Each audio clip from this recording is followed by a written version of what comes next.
I'd like to welcome you to this event, which is part of a 5-day, 3-state continuum of celebrations about Anne Hutchinson. I'm the crazy guy from California who thought it up, thinking that it was time that strong women's contributions to society and being role models for girls and women in today's society, it's time that it happened and the contributions are no longer marginalized or written out of history. So here we are.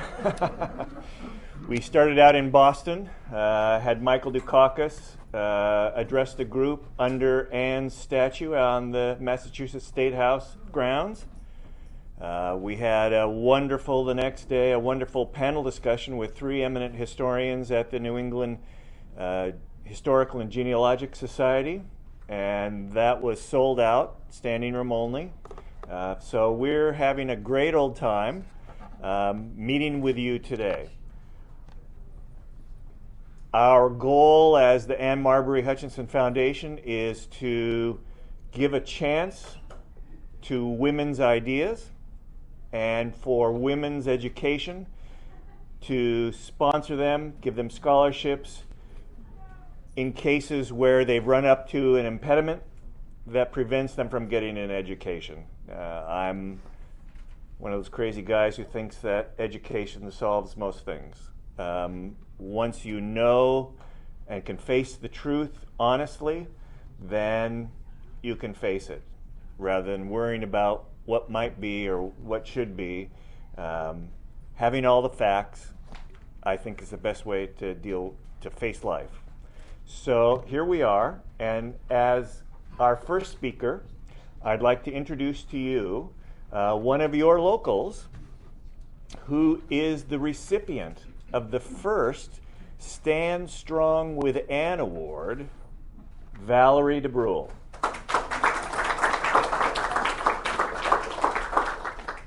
Thank you very much. I'm with and founder of the Friends of Anne Hutchinson.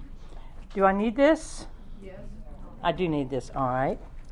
I just would like to go through this little art show we have and talk about it. You don't find too many people doing historical women as an art project. Or is it might help if I plug you in, I think. Well, maybe I'm loud enough, you know. Let's see what happens. Okay. Do we blow up or? I see these around. These are not, this is good. This is the book I used because it has a lot of detail in it. How many have never been to this library? Oh, okay. The rest of you are from here to the island, so I might be repeating some information. Several people decided to depict Anne Hutchinson. We don't know what she looks like, but we do have pictures of John Winthrop, very pointy looking. And we do know by his description of the women that, I don't know if she was a looker, but her friend Mary Dyer was, because he said the word comely a lot about Mary Dyer. But we have to think of this staunch, strong woman from Lincolnshire, mutton eater, I suppose. And she was known, her family was known, this is scuttlebutt, as a lot of live births, so they were healthy. In this time where there are a lot of infant mortality and deaths in childbirth, she had a pretty good record. She only lost 2, and that was in the plague, I believe. But anyway, I'd like to start with the piece over here. I thought we'd be walking around, so maybe at the end you can go around and take a look at this. The first artist, ooh, that's a good way to trip, isn't it? Is Rosemary Day. Did I project? Am I projecting? Yeah. And she's done a piece based on, does everyone know who Judy Chicago is? Some people don't. I'm just so amazed. It's the 60s. It was a very controversial book about, I think there are 33 very famous women sitting at a table with placemats and their dishes, and and it was a collaboration by a lot of women. '64, I believe. They did embroidery. This was the big table. I hope I live long enough to see it open again.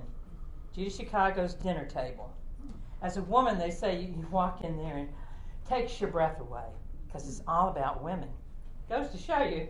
So I want to say that Anne. So the back of this, Rosemary has taken this torso and copied something. This is a funeral arrangement, and you know why? Because here's the picture in the back, and that is a woman mourning in a cemetery, and that was used for her placemat in the 60s, and she's copied it from this book. There's a bridge there because we had a brand new bridge, and we thought, oh, wouldn't it be wonderful? The big bridge that comes into Newport from Jamestown is the Pell Bridge. Is it the Verrazano too? No. The Pell Bridge. And for various reasons, we thought, oh, wouldn't it be wonderful if the other end were the Anne Hutchinson Bridge? But boy, it's amazing how fast it became a political hot potato. Where's my Tiverton friends? You didn't, well, anyway. We fought that toll, guarantee it. We don't know what it is called now. We probably call it the Seconic Bridge still.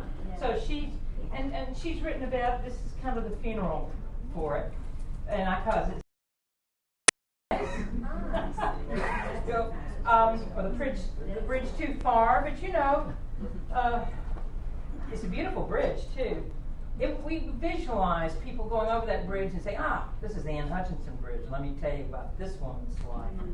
I'm not going to talk a whole lot about her life because I think you've had a lot of history in the last 2 days. And Jim Garman is going to talk about what happened when they split Newport and Portsmouth. He'll be talking briefly, or after me. So I just want to point out artwork that people do have a feel for. Most of these people were the friends of Anne Hutchinson. This is Isabel Castleman, and she has plucked out a line from Anne Hutchinson that said, "But now, having seen him, which is invisible, I fear not what man can do unto me." Well, anyway, she's a very fine print artist. This is Valerie Sheehan's piece, and she is a clay artist, Newport clay artist, and welcome. Let everybody in. She's a clay artist, and she works with, what do they call them, your familiars, your icons, like the saints did. She tells me that Anne Hutchinson was an Episcopal saint. Have you ever heard this? No. I haven't either. I don't want to spread the rumor. But she's an Episcopal saint, and she has her items like a saint would, I think. As midwife, herbalist, theologian, and founding mother. And let me say this very quickly. In 1981, I believe, it was before I lived here, the Congo Church, the Congregational Church, which is apparently the heir apparent of the Puritans, yes? Yes. Had a symposium, an Anne Hutchinson Symposium in 1981. The Newport Congregational Church, John Lafarge, decorating. And I've got their papers, and they were mostly women ministers and from universities all over the country. And their papers are very elegant and lovely nice to read, powerful. Then someone had realized that they didn't, Governor Dukakis did realize that she had not been readmitted into Boston, but they realized that she'd been banished from the Puritan Church and was not reinstated. So they cobbled together apparently a very emotional ceremony in a circle, and the man who conducted it was Reverend Wilson, who was the same one who kicked her out. I mean, the same name. The one who kicked her out, and I think they kicked him for the irony of it. Kicked her out of Boston. And so, and they talked about inclusion, exclusion, and it was a beautiful prayer that we used it in our dedication. So, now this is Michael Stephen Ford's magnum opus. This is his and he's talked to you about his work. He's hand done all this, and I'm almost going to let him. Where are you, Michael? Are you here? Do you need? You want to describe some of this, Michael? Would you like me to? Yes. And he can do this for your family too. Don't You've trip. got the money. And if you This got took the me 6 time, months. And it broken foot. And it all started when I sprained my ankle. Do you need? You want to describe some of this, Michael? Would you like me to? Yes. And he can do this for your family too. Don't You've trip. got the money. And if you This got took the me 6 time, months. And it broken foot. And it all started when I sprained my ankle. And I couldn't walk for 8 weeks. And I decided to do this. But this is 10 consecutive generations of my family in photographs, which begins with my 5th great-grandmother over here, Sarah Whitehorn Slocum, and to her daughter, my 4th great-grandmother, Nancy Dyer Slocum Wells. And they were all, this is the piece that I didn't finish that goes with this piece. This piece is going to have all of her siblings and their spouses on it. And so everyone here are descendants of Peleg Slocum and Anne Dyer. Anne Dyer being of the line of Edward Dyer and Mary Green being the great-granddaughter of Roger Williams, Edward Dyer being the grandson of Mary Dyer and the great-grandson of Anne Hutchinson. So all 3 lines came together. Then John Dyer and Bathsheba Dunn married each other, and they were second cousins, so we're all double descended from them. And they produced Anne Dyer, who was married Peleg Slocum. So there's a lot of rebellious spirit in our family. It all came to me. So I was lucky enough to have these photos passed on to me, and I decided to draw them all into a giant collage, which I did. And it starts. So this is actually illustrating generations 8 through 17. Wow. And the first 7, there were no cameras. That's right. Yes. And there's just a couple of, yes, the Slocums were from Giles Slocum of Newport. The same Slocums, yes. Yeah, they all came from Giles Slocum, who was originally, they came over here with Lady Elizabeth Poole, and she founded Taunton in 1637. And then they came to Newport. And I found in the records that Edward Hutchinson, Anne's son, was renting his property in Hamilton, which is part of the Atherton purchase in North Kingstown, to Giles Slocum in the records. So the families knew each other that far back. I don't want to take up too much time because I don't have too much time. But here we have Generation 1 with Anne Hutchinson, Roger Williams. Generation 2 with Mary Dyer being led to the gallows. I chose this image because it's in my manuscript of my book that I haven't published yet. This is a torn fragment of Mary Dyer's gown that went to one of the other Quakers while she was in jail, and it was kept in their Bible for hundreds of years. And she was in the courts and all of that when she was in England, and she did go back on the ship with Roger Williams to when he went to get the charter, and that's when she followed George Fox and became a Quaker preacher. Then she came back over, and so this remains, and so I drew it into the design under her. I think the lady's name was Mary Buffum Chase, who was imprisoned with her, who was responsible for this fragment. And so I'll just point it out really quickly. We have my 5th great-grandmother. These are my 4th great-grandparents. He was Benjamin Wells, so she's Nancy Dyer Slocum Wells. Then we go to Benjamin Edward Wells and his wife Sarah Louise Kenyon. These are their 4 children. This one is my great-great-grandmother, which is her. So we have 4 generations here. This is my grandmother and my great-grandmother, who now are here and here. So this is my great-grandmother, my grandmother, my mother, and my sister. So these are 50 years apart, 1912. I think this is 1960. This is 2012. So now my sister, the baby, is the grandmother. Here's my mother, my sister, my niece, and my great-nephew. And they are both down here. They are generation 17. So notice here, this is all women. Yeah. But the future are the men. Gonna get married, huh? Thank you, Michael. Sure. You can see the talent it brings, too. But we want a future of men who know how to treat women right. And that's what this is all about. And you know, if you have a family like this, and there's probably some here, Michael could do something like this for you. He won't tell you, but I know he can do this. Talented man. This is Anne Hutchinson arriving in Portsmouth, Rhode Island. She's happier. She looks happier than she should be, I guess.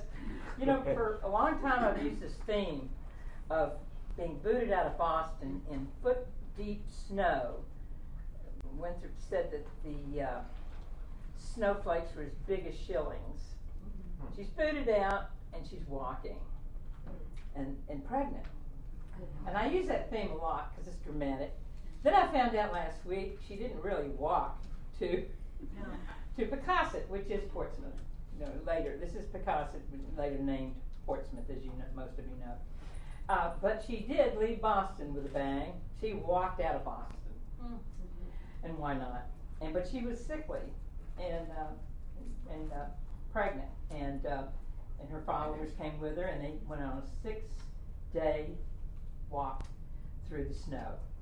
That did happen, and she was around apparently Milton, Mount Wolston, Quincy to meet family.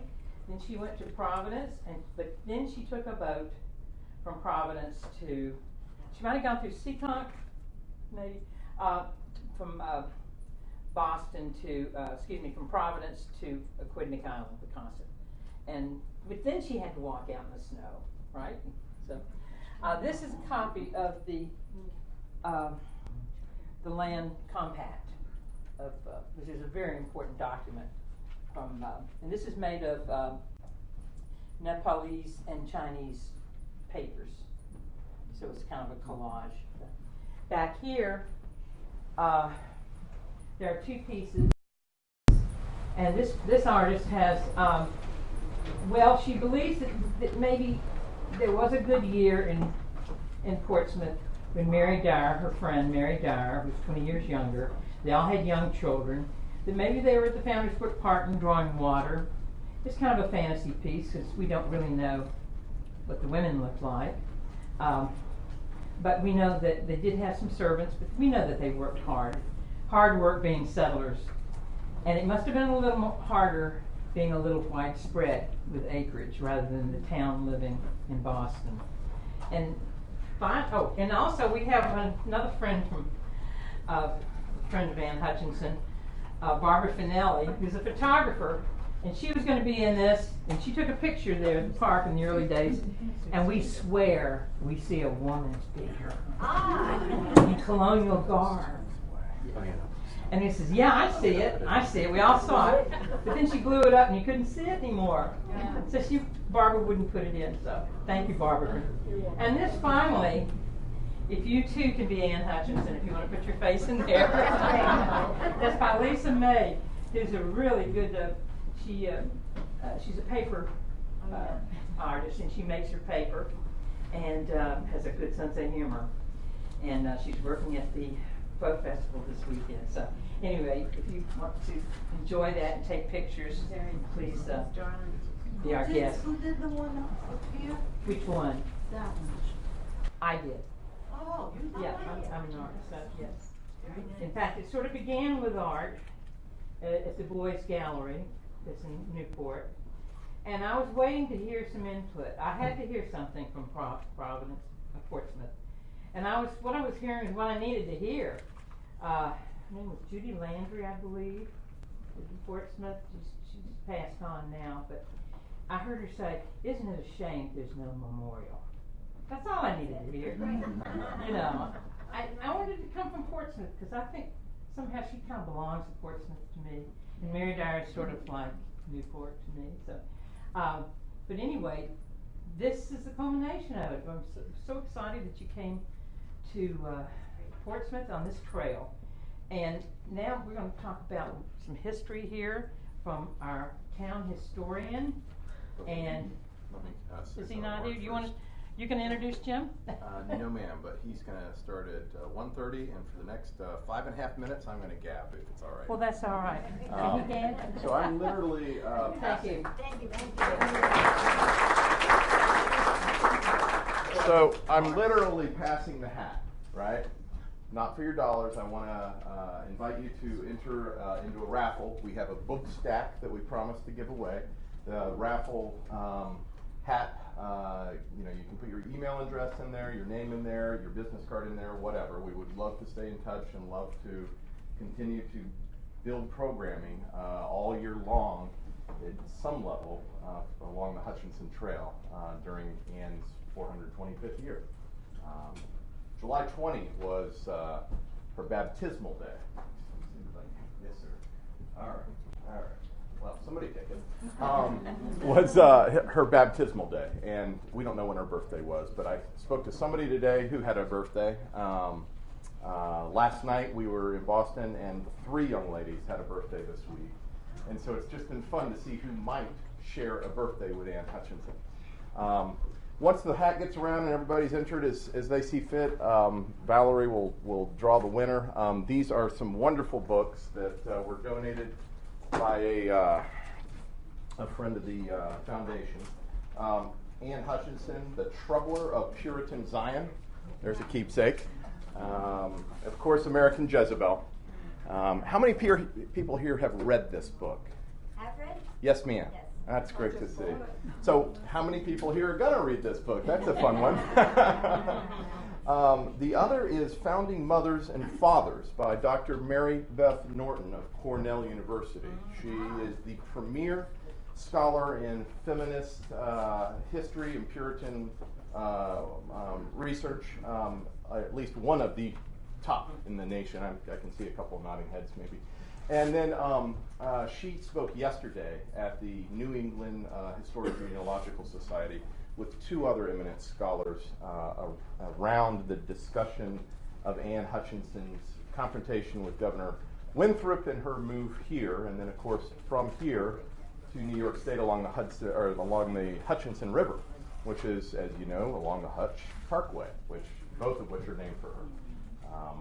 So, Founding Mothers and Fathers by Dr. Mary Beth Norton, and another is by Christy Robinson. Now, if you guys haven't fallen in love with Christy online through her blog, you need to go there and learn about Mary Dyer, her ancestor. She's actually going to be in town and in Newport over the next couple of days on a book tour. Yeah. I'm sorry, where? Barnes and Noble. Yes, ma'am. So, if you could let us know when and where, that might be helpful. And 4 o'clock Monday. 4 o'clock Monday afternoon, Barnes and Nobles in Middletown. Okay. So Christy Robinson will be there. She'll be giving a talk. Books will be for sale, but she generously donated this. And then finally, I believe, Anne Hutchinson's Way. This is a cute little one that I shared with my daughter. So we make up the story sometimes because she's still pretty young for some of the grown-up things. But the pictures in here are beautiful, and the historical narrative is just ever so informative. I've really fallen in love with this, and if anyone knows of other Anne Hutchinson-related books, this is my self-anointed job description, so please let me know. We want to start sharing word of those. Yes, ma'am? Excuse me, could you repeat the name of the white book that you got? Oh, it was Anne Hutchinson, Troubler of the Puritan Zion, and looks like 1981. Are these currently in the library? Are they on the shelf? I have no idea, ma'am. I'm afraid I don't live in Rhode Island. I wish I did. You can do it to Library Loan. They'll find it for you. Oh, all right. There is a book collection on her. Great. In the cabinet. Right. My collection. Yes, of course. Those too. So I also wanted to just speak.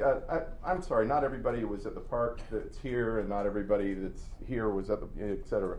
So Anne Hutchinson's turning 425 this year. We know that. What many of you may not know is there is a new organization founded by Dr. Eric Nielsen and a confederation of Anne fans and Anne descendants. I'm one of them. I was silly enough to raise my hand and say, I will help you plan a birthday party.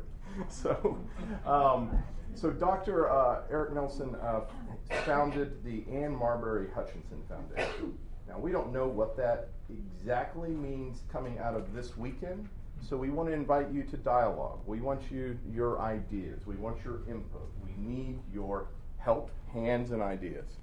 So we have, of course, a mission statement. We have, of course, an originating board of trustees. But we also have a fingers crossed prayer that the rest of this event goes as well as it did in Boston, and that people think next time, after year one is out of the way and you're flying and building the airplane at the same time, next year we'd like to do another event along the Hutchinson Trail. And the thinking is this, that Anne Hutchinson at 425 is a very interesting blingy number, right? 426, nobody's going to care, right? Except Anne descendants who are going to, celebrate in a quiet way. But Anne Hutchinson is one woman of many who were marginalized, written out of history, and whitewashed by white male academics and other things. So we are using this as the inaugural year of an annual celebration to celebrate other founding mothers. Every year another founding mother. Now I don't know if it's going to be every year as in 2017, 18, 19, or every year and a half, or every 2 years we're going to do one. Honestly, this is not repeatable, ladies and gentlemen. This is Eric, Valerie, Doug, Devin, and a bunch of other wonderful people like that, a confederation of volunteers. Exhausting. I have not billed a client in a month and a half, if not for many months, haven't been able to get my hours in. So I need to put my little girl through private school in Lexington, Massachusetts. But by next year, my hope is, my belief is, my ever-loving prayer is that we will have the supporters, the financial sponsors, bank of, insurance company of, and we will have an annual program run by a professional event planner, that ain't me, darling, who can move this through on a seasonal basis, and it will grow and become something that impresses upon our young ladies and our young men the importance of role models and mentors from our past. Yes, ma'am. Would you think of setting up a steering committee as a way to go forward on this? That's a very, very good idea. And so what I'd love you to do is go to the Hutchinson Foundation, THE Hutchinson Foundation, and .org. Don't go to Hutchinson Foundation. Somebody else owns that, and it's not a real website. But the Hutchinson Foundation or Founding Mothers Celebration. Those both go to the same place. You'll see the basics about our organization. You'll see a 2-minute video with Governor Michael Dukakis inviting you to celebrate Founding Mothers and Anne Hutchinson. And then there's a way to contact us and stay in touch through an email subscription.